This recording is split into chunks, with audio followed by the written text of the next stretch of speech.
Okay, I'm back again. This time just showing you guys how to replace your blower control in a 1998 to 2003 Dodge Ram van. Doesn't matter the engine size, they're pretty much all the same here. And one of the things I did was I thought I would have to replace this entire control board here, including the control, which way the air goes, and the temperature control.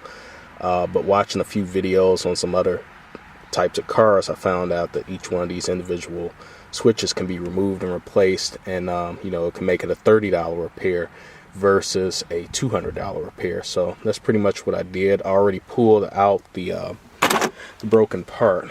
This four-way switch, it has off, low, medium, and high, and this is the switch I pulled out. This is the original equipment. I already opened it up to see exactly what was wrong with it, and what happened is that these little brass points started to not only wear down, but they got gunk all over them, because obviously this is in front of cup holders, and after years and years of pop and whatnot splashing down on there, and of course switching it back and forth for years, wore down the points, and definitely caused some corrosion. So what I did was I tried to repair it myself.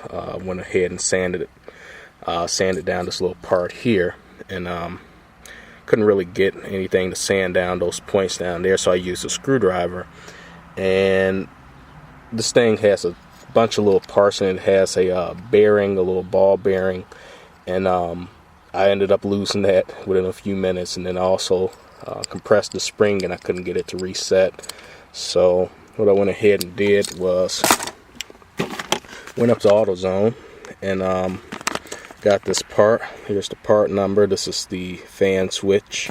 It's about a $30 part. I think it was $28 with Michigan tax. And this is it. You can see, well, from that part, it's a exact fit.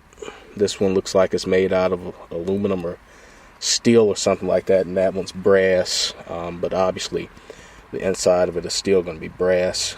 So all you have to do in order to do this repair is take off this little trim piece around the dashboard that houses the air vents and everything like that, and you don't have to use a screwdriver to do it. What you do is just get out and you want to start no, I got it off before just by pulling at it. You actually get your fingers down in between the instrument cluster and the little space that's between it, and start releasing the clips. And this van has an aftermarket alarm system, so I have a wire coming from there, but I'm not going to remove it. I'm just going to leave it there and sort of tilt the trim piece up.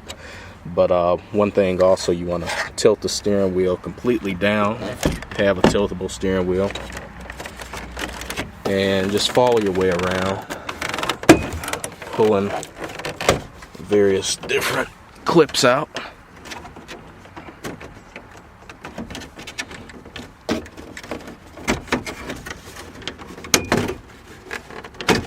You don't want to force anything, because if you break the clips, you'll probably be looking to replace this. One little trick I learned is just lift it over the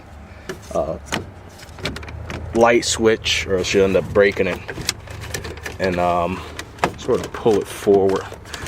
It's not an exact removal, but another thing you might want to do is go ahead and put the gear shifter in first.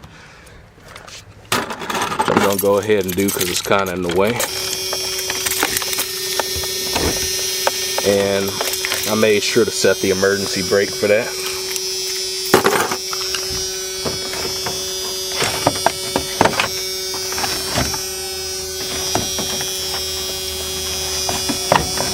Okay.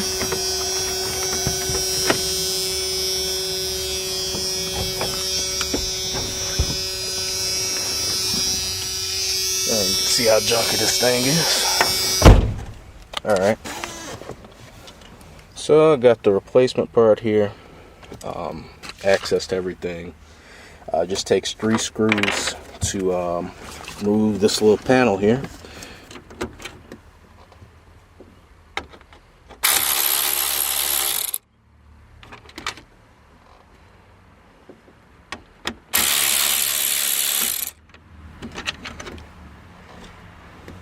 And you just pull the panel out. Still has most of the wiring connected. I didn't take it all off because I just didn't want to have to put all these clips back on, so I just removed the one switch. Here's the wiring harness for that. Sort of crammed up back here so it wouldn't move because it took about 3 days for the part to come in. They had to order it. So I was without heat. Well, I was out without it before because the switch had totally died, but there's a little wiring harness for it.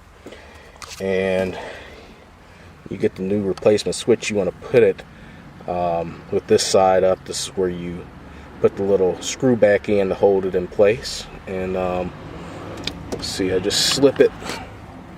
It's kind of difficult to see. Just slip it back in place here. You want to get it through the hole here. Okay. And I'm going to pause it just so I can get that bolt in because it's a little difficult to hold the camera with both hands and do that. So pause it right here. Okay, so you guys can see I got everything hooked up. Got the switch back in place. All I had to do was put that one screw right here in the back and put the wiring harness back on it, and we're going to try it out.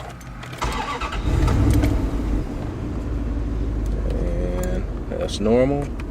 Put it on heat, and it's working. Actually, here, make sure it goes through all different ones. Check the floor back down there.